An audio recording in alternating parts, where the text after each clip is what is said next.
Hello dear future doctors, this is Nikita Gautam and welcome to learn biology. कैसे हैं आप सब? आई होप आप लोग सब अच्छे ही होंगे और आप लोग की प्रिपरेशन बहुत अच्छी चल रही होगी। मैंने अपने प्रीवियस लेक्चर में आपको सेल मेम्ब्रेन का स्ट्रक्चर और उससे रिलेटेड जो भी मॉडल्स थे उनके बारे में एक्सप्लेन किया था और आज के इस लेक्चर में हम लोग इंपॉर्टेंस ऑफ सेल मेम्ब्रेन और उसके फंक्शंस के बारे में देखने वाले हैं। So let's start. जब इंपॉर्टेंस की बात आती है तो सबसे पहला फीचर जो सेल मेम्ब्रेन का है उसका फंक्शन ये है कि cell membrane is selectively permeable. इसका मतलब क्या होता है? मींस सेलेक्ट करके सेल मेम्ब्रेन जो है, ये आपकी सेल है, ठीक है, ये मेम्ब्रेन है, तो ये एक्स्ट्रा साइटोप्लाज्मिक फ्लूइड से और इंट्रासेल्युलर फ्लूइड से, एक्स्ट्रासेल्युलर फ्लूइड से और इंट्रासेल्युलर फ्लूइड से जो भी चीजें on the basis of requirement उसको चाहिए होती है उनको आने देती है और जाने देती है। तो यहाँ पे एक चीज मैं कंक्लूड कर सकती हूँ कि plasma membrane is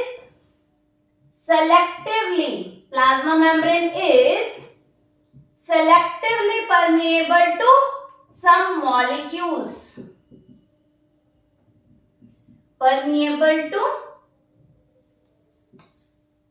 some molecules.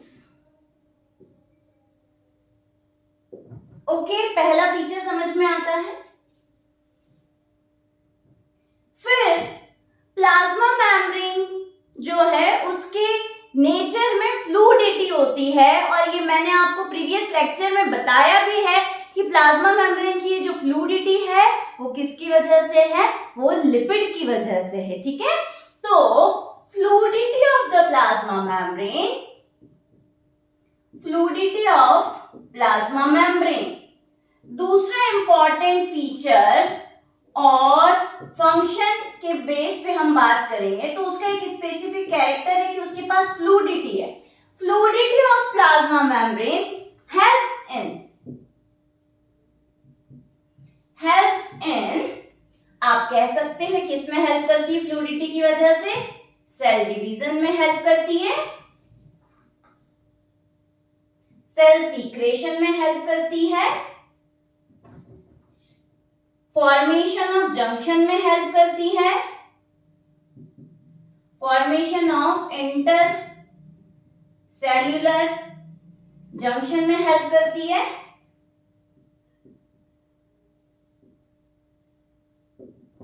Cell growth में हेल्प करती है और एंडोसाइटोसिस में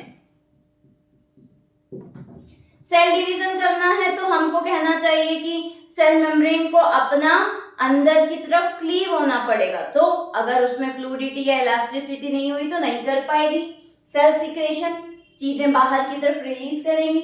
इंटरसेल्युलर जंक्शन, दो सेल के बीच में कनेक्शन बनाएगी, ठीक है। जैसे कि ये एक सेल है और ये दूसरा सेल है। जब तक सेल मेम्ब्रेन के अंदर इलास्टिसिटी नहीं होगी तो it can not form such type of projection, तो दोनों तरफ से प्रोजेक्शन बनेंगे और इस तरीके से इंटरसेल्युलर जंक्शन बना देगी, ठीक है। तो सेल डिवीजन करवाती है, सीक्रेशन कराती है, इंटरसेल्युलर जंक्शन कराती है। जब साइटोप्लाज्म का अमाउंट बढ़ता है तो सेल का साइज भी बढ़ता है। वो इसलिए बढ़ पाता है क्योंकि सेल मेम्ब्रेन के नेचर में क्या है? फ्लूइडिटी है, इलास्टिसिटी है, तो वो एक्सपांड हो सकता है, ठीक है। एंडोसाइटोसिस, अमीबा क्या करता है? अपने सराउंडिंग में जो भी फूड अवेलेबल होता है उसे इनटेक कर लेता है। उसे इनटेक करने की टेंडेंसी इसीलिए रख पाता है क्योंकि जब मान लीजिए कि ये सेल का सेल मेम्ब्रेन है और उसे अपने सराउंडिंग में कोई फूड नजर आया तो अपने सेल मेम्ब्रेन को अंदर की तरफ ऐसे एक्सपांड करेगा, एक माउथ लाइक स्ट्रक्चर बनाएगा, देन फूड का इनटेक करेगा। अगर ये वॉल रिजिड होती, इसमें फ्लूइडिटी नहीं होती, इलास्टिसिटी नहीं होती, तो ये कभी भी इस तरह का फेगोसाइटोसिस या एंडोसाइटोसिस का फेनोमेना परफॉर्म नहीं कर पाती। तो फ्लूइडिटी की वजह से प्लाज्मा मेम्ब्रेन ये काम कर सकती है। और फ्लूइडिटी किसकी वजह से होती है भावी चिकित्सकों? फ्लूइडिटी आपकी लिपिड की वजह से होती है। नेक्स्ट देखो, नेक्स्ट और मोस्ट इंपॉर्टेंट फंक्शन जो है प्लाज्मा मेम्ब्रेन का,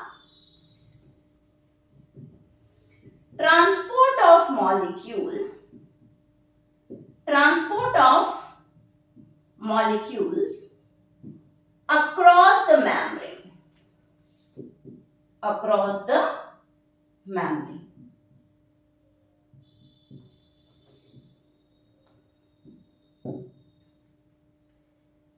प्लाज्मा मेम्ब्रेन अपने एक्स्ट्रासाइटोप्लाज्मिक सरफेस से एक्स्ट्रासाइटोप्लाज्मिक फ्लूइड से, एक्स्ट्रासेलुलर फ्लूइड से बाहर से अंदर कुछ ले सकती है और अंदर से बाहर भेज सकती है ना, काम कर सकती है। तो ये जो ट्रांसपोर्टेशन हो रहा है इसका मोस्ट इंपॉर्टेंट फंक्शन है।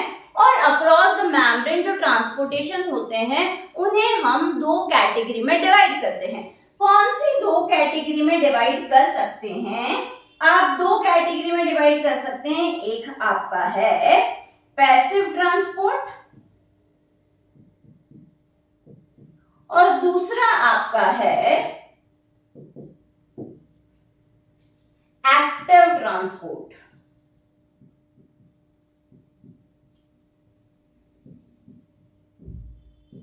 दूसरा आपका एक्टिव ट्रांसपोर्ट। जब आप कहते हो पैसिव ट्रांसपोर्ट और एक्टिव ट्रांसपोर्ट, ये आपने किसके बेस पे डिवीजन किया? It is on the basis of concentration gradient and consumption of energy. Okay, ये डिवीजन किसके बेस पे किया? ये डिवीजन का जो बेसिस था on the basis of concentration gradient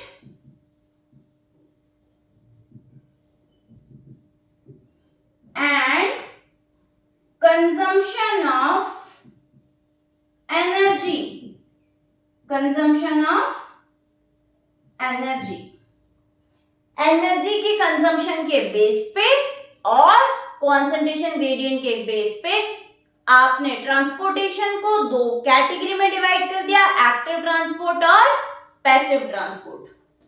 आइए जरा, जब आप कहते हैं पैसिव ट्रांसपोर्ट तो it perform from high concentration to low concentration, ठीक है, और ये low concentration to high concentration,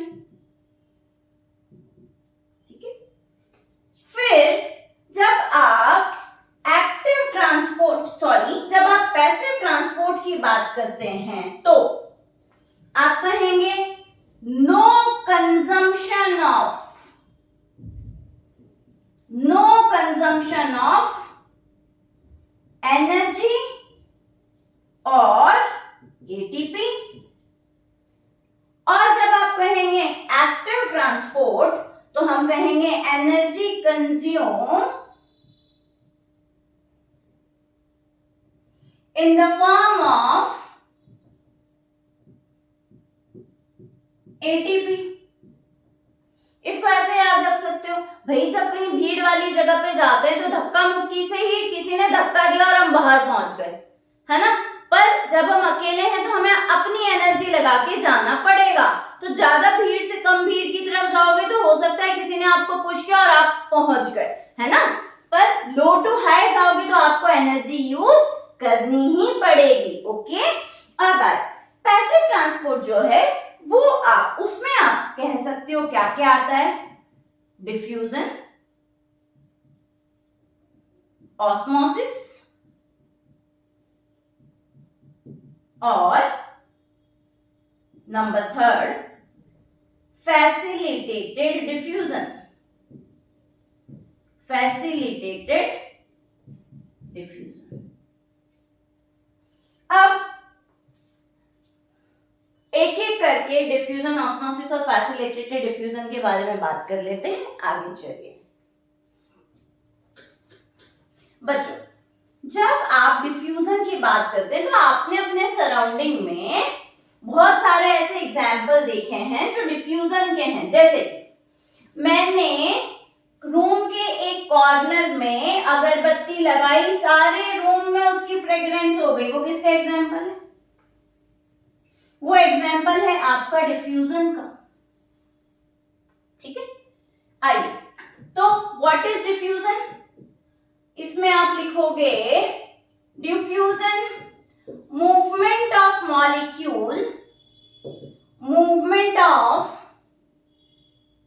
molecules from high concentration to low concentration और no energy consumption, no ATP और एनर्जी कंजम्पशन, वो आपका क्या है, डिफ्यूजन। अब इसके एग्जाम्पल यहां पे हम देखेंगे। एग्जाम्पल में मैंने बोला अभी अगरबत्ती वाला एग्जाम्पल, तो आप बोल सकते हो spreading of fragrance, spreading of fragrance. फिर आप बोल सकते हो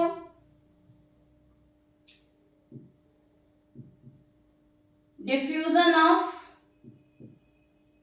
गैसेस फ्रॉम एल्वियोलर सरफेस। आपके एल्वियोलाई में जो गैसेस का एक्सचेंज होता है वो डिफ्यूजन के थ्रू होता है। ठीक है, यहां पे एक और स्टार मार्क करके याद रखना, डिफ्यूजन हमेशा जब हमने कहा high concentration to low concentration होगा, ग्रेडियंट लिख दिया आपने कि हाई से लो कॉन्सेंट्रेशन की तरफ होगा, और जब हाई से लो कॉन्सेंट्रेशन की तरफ बच्चा डिफ्यूजन होता है तो मुझे ध्यान रखना चाहिए कि ये डिफ्यूजन तब तक होता रहेगा जब तक कि उन सब्सटेंस में अपनी काइनेटिक एनर्जी, जैसे कि अगरबत्ती वाला जो एग्जांपल अभी लिया था, ठीक है, तो ऐसा बोल सकते हो हाई काइनेटिक एनर्जी से लो काइनेटिक एनर्जी की तरफ, ऐसा भी आप ध्यान रख सकते हो। फिर यहां पे ध्यान रखेंगे, एनसीईआरटी की लाइन है, न्यूट्रल सॉल्यूट्स और नॉन पोलर सब्सटेंस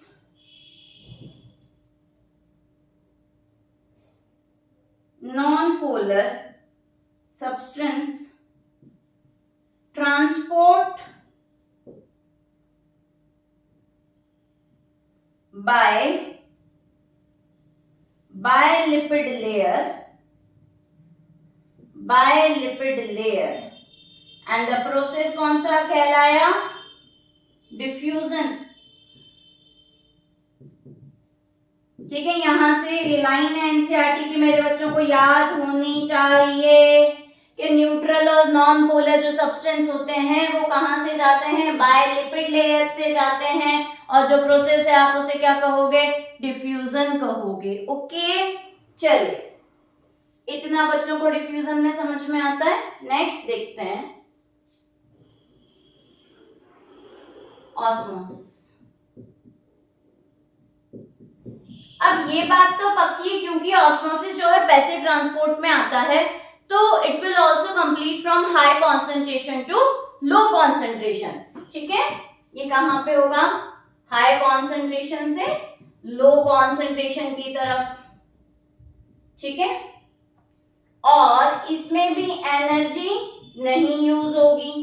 ओके, और सिंपल सी ये भी लाइन है एनसीईआरटी की, क्या बोलोगे, movement of water by diffusion is known as osmosis, या transport of water by diffusion is known as osmosis. Osmosis में मेनली फ्लूइड ट्रांसपोर्ट होने की बात कहेंगे। किसकी बात कहेंगे, फ्लूइड ट्रांसपोर्ट होने की। तो आप यहां कह सकते हैं मूवमेंट और transport of water, transport of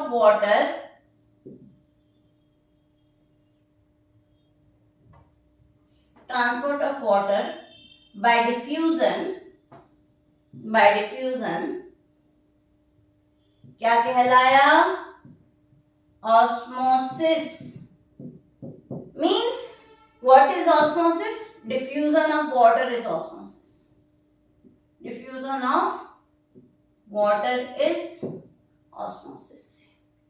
ठीक है, अब यहाँ पे इतनी बात क्लियर हो जाती है बच्चों को। नेक्स्ट बात कर लेते हैं। ठीक है,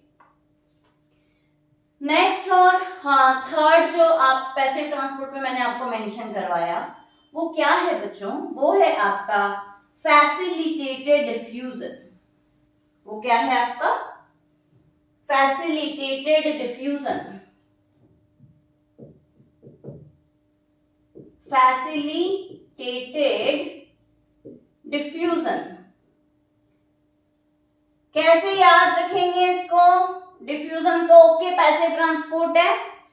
फैसिलिटेटेड बच्चों, फैसिलिटेशन का मतलब क्या होता है, टू मेक इजी, है ना। फैसिलिटेटेड में इसका मतलब क्या होता है, to make easy.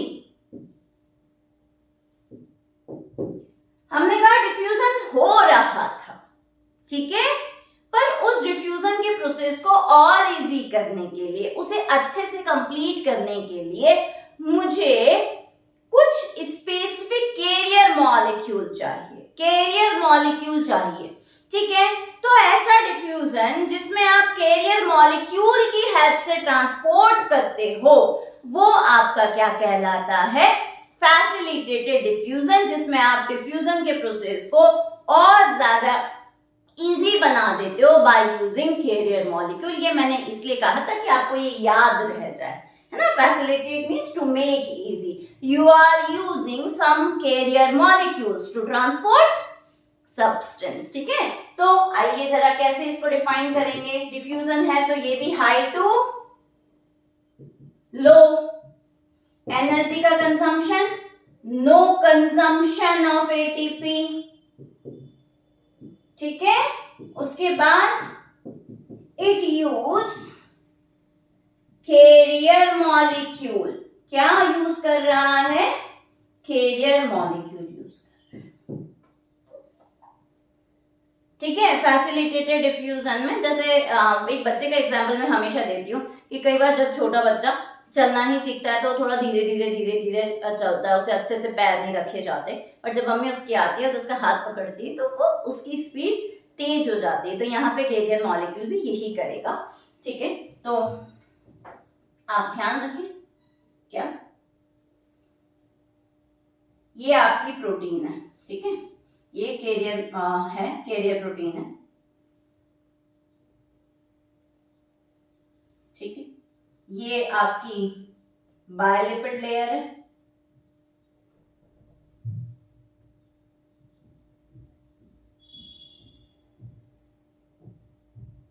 Biolipid layer है, और इस तरीके से एक छोटा सा मेम्ब्रेन का डायग्राम बनाया। तो यहां मैंने बोल दिया ये क्या है, एक्स्ट्रा फ्लूइड है, एक्स्ट्रा सेलुलर फ्लूइड है, और ये क्या है, इंट्रा है, ये क्या है, इंट्रा। यहां कॉन्सेंट्रेशन हाई है और यहां कॉन्सेंट्रेशन लो है। अब मुझे कोई सब्सटेंस मान लो ट्रांसपोर्ट करना है, तो यहां से ये मॉलिक्यूल ऐसे आ रहे हैं, आने के बाद ये किससे अटैच हो गए, इससे अटैच हो गए, इसके पास आ गए, ठीक है। नेक्स्ट स्टेप में क्या होगा, नेक्स्ट स्टेप में ऐसा होगा कि ये जो प्रोटीन चैनल था आपका वो इधर से क्लोज ऐसे होकर के आपका ऐसे बाहर से अंदर की तरफ किनको ले आएगा, आपके जो भी मॉलिक्यूल्स आप लेकर के आए थे उनको लेकर के आएगा। ये आपका हाई था, ये आपका लो था, इंट्रा और एक्स्ट्रा, ठीक है। इतनी बात क्लियर होती है। अब देखो ऐसा होता क्यों है कि हम कैरियर प्रोटीन यूज कर रहे हैं, क्योंकि जब नॉन पोलर मूव करवा रहे थे, न्यूट्रल मूव करवा रहे थे, तो वो लिपिड बाइलेयर से जा रहे थे,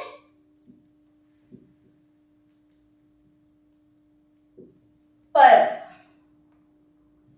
बिकॉज आपके जो पोलर सब्सटेंस हैं, पोलर सब्सटेंस या polar molecule cannot pass lipid bilayer, lipid bilayer, तो जो मूवमेंट होता है पोलर सब्सटेंस का, जो मूवमेंट होता है, because polar molecule can not pass lipid bilayer, so carrier protein will transport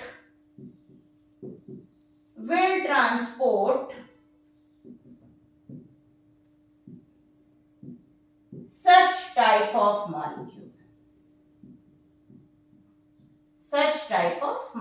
तो जो कैरियर प्रोटीन है वो इस तरह के मॉलिक्यूल को पास करेगी। इसीलिए शुरू में कहा था कि फैसिलिटेटेड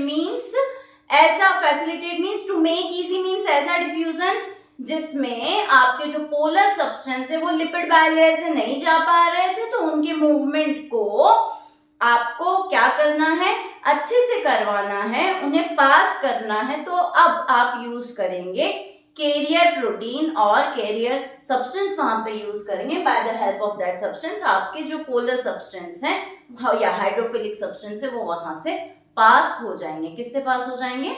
आपका कैरियर प्रोटीन से पास हो जाएंगे। और ऐसा डिफ्यूजन आपका क्या कहलाता है? फैसिलिटेटेड डिफ्यूजन कहलाता है। अब एक लाइन बता दूं, it was mentioned in previous NCERT पर अभी की में नहीं है, ठीक है। एक आपका फैसिलिटेटेड डिफ्यूजन के ही 3 फॉर्म हम देखते हैं, यूनिपोर्ट, फिर आपका सिम्पोर्ट और आपका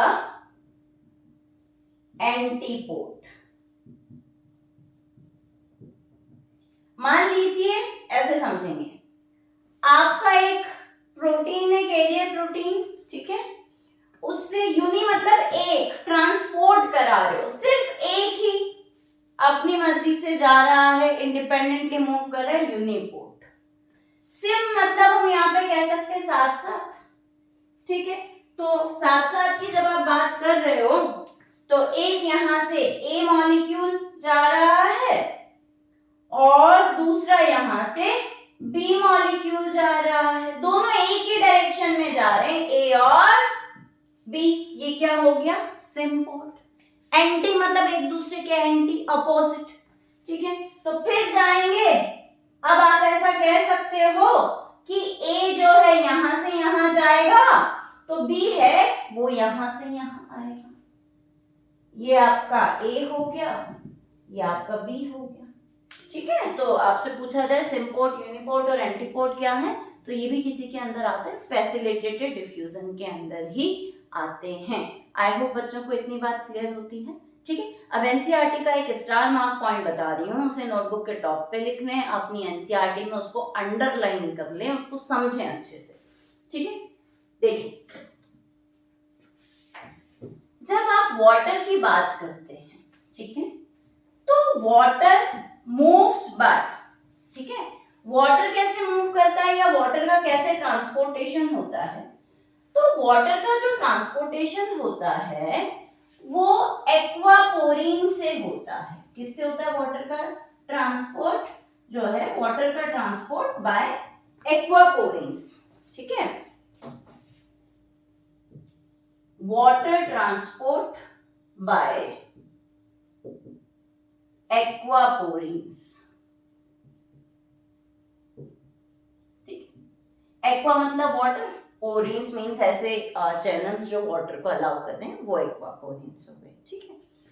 अब यहाँ पे आपको ये ध्यान रखना है कि जब मूवमेंट होता है तो थोड़ा बहुत जो स्पेस बचता है, ठीक है, वहां पे उस पर्टिकुलर स्पेस से स्मॉल अमाउंट ऑफ वाटर भी पास हो सकता है। इसलिए कहा जाता है कि small amount of water transported by diffusion, जो लिपिड की बायलेयर है वहां से भी आपका स्मॉल अमाउंट ऑफ वाटर जो है वो पास हो सकता है। बात समझ में आ रहा है?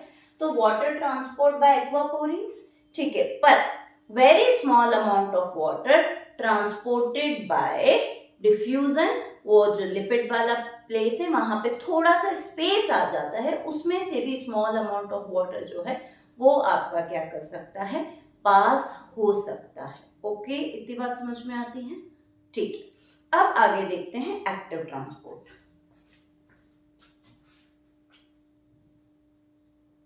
देखो A4 एक्टिव और A4 ATP, A4 एक्टिव और A4 ATP, ठीक है। कुछ मॉलिक्यूल्स, कुछ आयंस ऐसे होते हैं जो against the concentration gradient move करते हैं। कैसे मूव करते हैं? Against the concentration gradient. तो हमने यहां पे कहा some ions or molecules transport against concentration gradient means low concentration to high concentration। अब जब low concentration to high concentration होगा तो हमें इनपुट ऑफ एनर्जी देना पड़ेगा, ठीक है। जैसे अभी आपको थोड़ी देर पहले मैंने बताया कि जब भीड़ में होते हैं तो किसी ने पुश किया तो भी हम पहुंच जाते हैं, पर जब हम अकेले जाते हैं तो अपनी एनर्जी लगा करके जाते हैं, ठीक है। तो यहाँ कॉन्सेंट्रेशन लो है, लो टू हाई जा रहे हो तो आपने बोला means low concentration to high concentration by using energy in the form of ATP। किसके फॉर्म में एनर्जी यूज कर रहे हो? ATP में, ठीक है। और इसमें क्या भी यूज होता है? पंप प्रोटीन यूज होते हैं। क्या यूज होते हैं? Pump protein. जैसे कि एनसीईआरटी ने लिखा है सोडियम पोटेशियम पंप। क्या है? सोडियम पोटेशियम पंप, ठीक है। तो आपका जो पंप प्रोटीन है वो सोडियम पोटेशियम पंप का यहाँ पे एग्जांपल दे रहे हैं। अब थोड़ा सा बच्चों को क्वेश्चन आ रहा होगा, ठीक है। पहले तो यहाँ पे सोडियम पोटेशियम पंप कहाँ पे मिलता है, तो मैं तुमसे क्या देना चाह रही हूँ, जो आपका नर्व इम्पल्स का कंडक्शन होता है वहां पे हम किसके बारे में बात करते हैं? सोडियम पोटेशियम पंप की बात करते हैं, ठीक है। दूसरा समझेंगे, पहले ये तो याद रह गया होगा कि मूवमेंट जब अगेंस्ट द कॉन्सेंट्रेशन ग्रेडियंट हो लो टू हाई तो आप एनर्जी यूज करोगे, इसके फॉर्म में एटीपी के फॉर्म में यूज करोगे। और यहाँ पे पंप प्रोटीन काम में आते हैं। क्या करते हैं? पंप प्रोटीन्स आर यूज्ड, और इसका जो एग्जांपल है वो सोडियम पोटेशियम पंप है, ठीक है। नर्व इम्पल्स कंडक्शन की आप बात कर रहे हैं, ठीक है। और भी बहुत सारे एग्जांपल है एक्टिव ट्रांसपोर्ट के, जब आप एक्सक्रीशन पढ़ेंगे तो वहां पे जब एब्जॉर्प्शन वाला प्रोसेस होता है वहां पे ये चीजें आएंगी, ठीक है। अभी देखें, अब बात यह है कि पंप प्रोटीन और कैरियर प्रोटीन में अंतर क्या होता है वो समझें। स्टार मार्क है तो ये मतलब एनसीईआरटी में नहीं लिखा है बट हमें याद रखना है, कभी कभी डाउट आ जाता है, बच्चों को कंफ्यूजन होता है। Pump proteins always use energy, energy मतलब एटीपी को यूज करेंगे, ठीक है। कैरियर प्रोटीन्स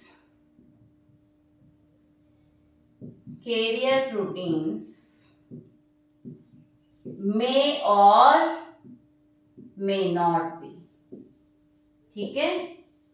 वो प्रोटीन एनर्जी कैरियर प्रोटीन जो है may और may not be, ये किसके बारे में कहा गया है? एनर्जी यूज के बारे में। एनर्जी यूज कर भी सकते हैं और नहीं भी कर सकते, ये इन दोनों का अंतर है, ठीक है। जैसे कि अभी फैसिलिटेटेड डिफ्यूजन में कैरियर प्रोटीन बताया था तो उनके लिए क्या कहा था कि उसमें क्या एनर्जी यूज हो रही है? नहीं, फैसिलिटेटेड डिफ्यूजन तो वही हाई टू लो होता है, पर आपने फिर कैरियर मॉलिक्यूल यूज क्यों किया? वो इसलिए यूज किया क्योंकि आपके जो लिपिड बायलेयर है उससे पोलर सब्सटेंस पास नहीं होते, है ना। तो फिर आपने इसलिए वहां पे चैनल को यूज करते हुए, है ना, प्रोटीन कैरियर जो थे उनको यूज करते हुए पोलर सब्सटेंस को पास कराया, हाई टू लो पर लो टू हाई कराना है। अगर कुछ आयंस हैं जिनका कॉन्सेंट्रेशन बाहर कम है और अंदर ज्यादा है पर फिर भी हमें अंदर के कॉन्सेंट्रेशन को मेंटेन करने के लिए बाहर से एब्जॉर्ब करना है, तो in that case we will use pump protein and pump protein will use ATP. I hope बच्चों को प्लाज्मा मेम्ब्रेन के थ्रू जो ट्रांसपोर्टेशन है वो क्लियर हुआ होगा। फिर भी एनसीईआरटी का वो पैराग्राफ रीड करना ट्रांसपोर्टेशन वाला जो लास्ट में दिया हुआ है ना, और उसमें डाउट हो तो मुझे कमेंट सेक्शन में बताना। अब मैं बता रही हूँ आप लोगों को movement of protein and lipid in the membrane. Membrane के अंदर लिपिड और प्रोटीन जो है वो कैसे मूवमेंट को शो करते हैं वो देखते हैं जरा।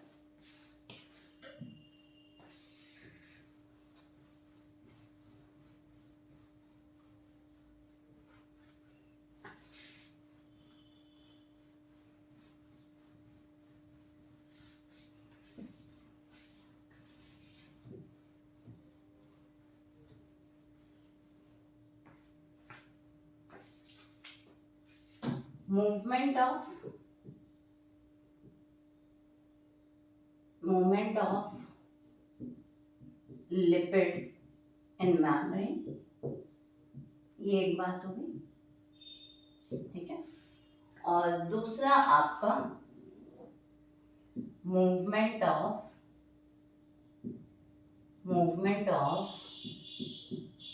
प्रोटीन इन मेम्ब्रेन। आइए देखिए, जब movement of lipid in membrane आप कहेंगे तो आपका जो लिपिड का लेयर है वो कैसे मूवमेंट को शो करता है। एक तो पहला आपका आता है रोटेशनल मूवमेंट। कौन सा मूवमेंट? रोटेशनल मूवमेंट, ठीक है। फिर आपने कहा लेटरल मूवमेंट,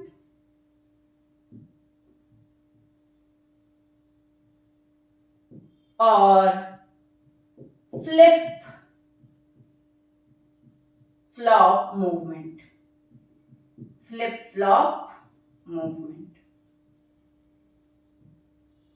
यहां ध्यान से देखेंगे, ये आपकी लिपिड बायलेयर है,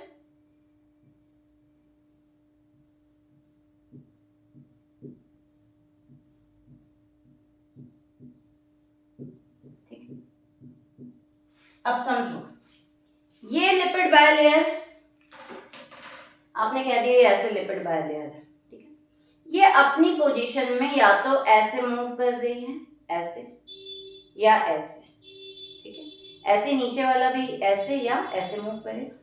मीन्स आपकी ये जो दोनों लेयर है वो या तो ऐसे मूव कर सकते हैं या तो ऐसे मूव कर सकते हैं, ये भी मूव कर सकते हैं, ये भी मूव कर सकते हैं, ऐसे ये भी कर सकता है, ये भी कर सकता है। तो इस तरह का जो लिपिड मॉलिक्यूल्स का मूवमेंट होता है सेल मेम्ब्रेन में वो क्या कहलाता है? Rotational movement. ओके, अब आओ लेटरल मूवमेंट। लेटरल मूवमेंट कैसा? ठीक है, ये तो अपनी जगह पे ऐसे घूम रहे हैं। लेटरल मूवमेंट में हमको बोलना चाहिए ये मॉलिक्यूल आपका यहां से यहां शिफ्ट हो जाए, ये यहां से यहां शिफ्ट हो जाए, ये यहां से शिफ्ट हो जाए, फिर ये यहां से शिफ्ट हो जाए, ये यहां से शिफ्ट हो जाए। लेटरल, मैं अगर ऐसे जा रही हूं तो ये मेरा लेटरल डिफ्यूजन है, ऐसे जा रही हूं तो ये भी मेरा लेटरल डिफ्यूजन है, ठीक है। तो लिपिड मॉलिक्यूल जो है वो ऐसे लेटरली शिफ्ट अगर होते हैं तो आप उसे कहेंगे लेटरल मूवमेंट। एनसीईआरटी में लिखा हुआ है लेटरल जो मूवमेंट होते हैं वो किसकी वजह से हो पाते हैं? वो लिपिड की वजह से ही हो पाते हैं और प्लाज्मा मेम्ब्रेन की फ्लूइडिटी की वजह से हो पाते हैं, ठीक है। उसके बाद देखो जरा flip flop movement. Flip flop movement में ये पहली बात तो ये रेयर मूवमेंट है। कैसा मूवमेंट है? रेयर मूवमेंट है, जो बहुत कम देखा जाता है, और अगर देखा भी जाता है तो सिर्फ लिपिड में देखा जाता है, प्रोटीन में नहीं देखा जाता। किस में नहीं देखा जाता? प्रोटीन में नहीं देखा जाता, ठीक है। अब देखो, ऐसा कुछ हो कि ये वाला ऊपर और ये वाला नीचे आ जाए, फ्लिप फ्लॉप। मान लो कि ये तुम्हारी साइटोप्लाज्मिक सरफेस है, ऐसा समझो ये तुम्हारी साइटोप्लाज्मिक सरफेस है सेल मेम्ब्रेन की, ठीक है। क्योंकि ऐसे ही तो देखते हो ना, ये आपकी सेल की सेल मेम्ब्रेन है, इसका मैंने एनलार्ज व्यू देखा तो ये आपकी बायलिपिड लेयर है। तो ये इनर साइड कैसी होगी? साइटोप्लाज्मिक, और ये आउटर साइड कैसी होगी? एक्स्ट्रा साइटोप्लाज्मिक, ठीक है। तो ये लो एक्स्ट्रा साइटोप्लाज्मिक हो गया या एक्स्ट्रा सेल्यूलर हो गया। ये कैसा हो गया? एक्स्ट्रा सेल्यूलर, ठीक है। तो अब अगर साइटोप्लाज्मिक वाली जो लेयर है वो तो चली जाए एक्स्ट्रा सेल्यूलर की तरफ, और एक्स्ट्रा सेल्यूलर वाली लेयर अगर साइटोप्लाज्मिक की तरफ आ जाए तो इस तरह का मूवमेंट जो होता है फ्लिप फ्लॉप मूवमेंट होता है, बहुत ही कम देखने को मिलता है, ठीक है। अब आते हैं movement of protein in membrane. Protein के अगर आप मूवमेंट की बात करोगे तो बेटा इन तीनों मूवमेंट में से ये ऊपर के दोनों आपके मेम्ब्रेन में प्रोटीन शो करता है, फ्लिप फ्लॉप को प्रोटीन शो नहीं करता। ठीक है, तो रोटेशनल मूवमेंट करेगा, आपका जो प्रोटीन है वो क्या करेगा, एक तो रोटेशनल मूवमेंट करेगा। रोटेशनल मूवमेंट को बच्चे कैसे समझेंगे, जैसे मान करके चलिए कि ये आपका प्रोटीन है, ठीक है, पूरा इंटेंसिव प्रोटीन प्रेजेंट। अब अगर ये प्रोटीन ऐसे रोटेट हो जाए, ठीक है, ऐसे ऐसे ऐसे रोटेट कर पा रहा है, ठीक है, या ऐसे ऐसे ऐसे रोटेट कर पा रहा है, तो वो आपका रोटेशनल मूवमेंट है, प्रोटीन करेगा। ठीक है, अब लेटरल मूवमेंट, ठीक है, तो लेटरल मूवमेंट में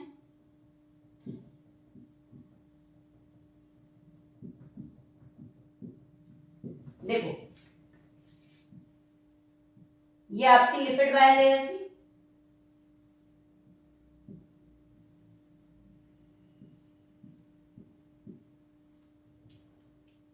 ये आपका प्रोटीन चैनल था,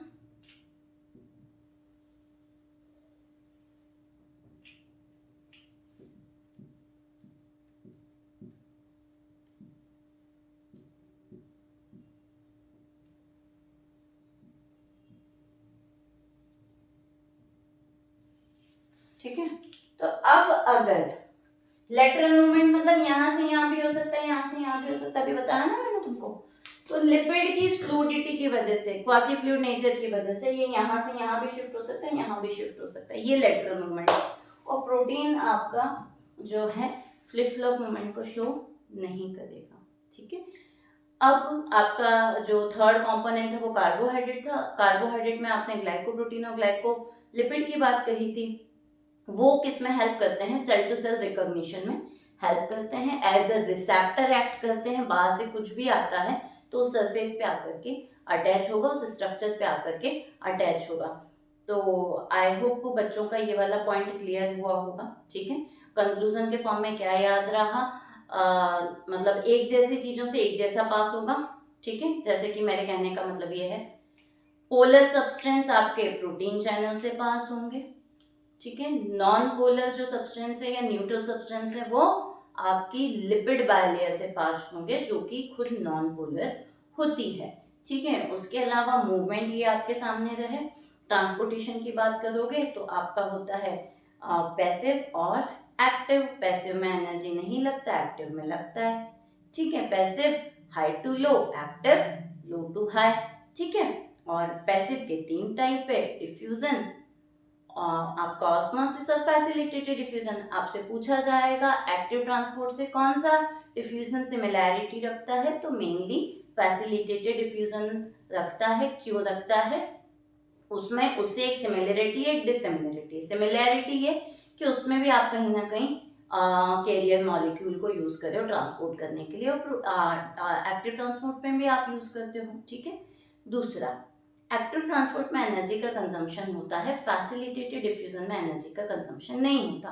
तो ये एक सिमिलैरिटी और एक डिसिमिलैरिटी है। इस तरीके से फैसिलिटेटेड डिफ्यूजन को एक स्पेसिफिक टाइप ऑफ डिफ्यूजन कहा जाता है। आई होप यहाँ पे बच्चों को चीजें समझ में आई होगी। ये प्लाज्मा मेम्ब्रेन के कंपोनेंट की इंपॉर्टेंस, प्लाज्मा मेम्ब्रेन का फंक्शन, ट्रांसपोर्टेशन सब यहाँ पे क्लियर हो जाता है। फिर भी कुछ पॉइंट छूट गया है या फिर भी कोई पॉइंट तुमको नहीं समझ में आया है तो let me know in the comment section.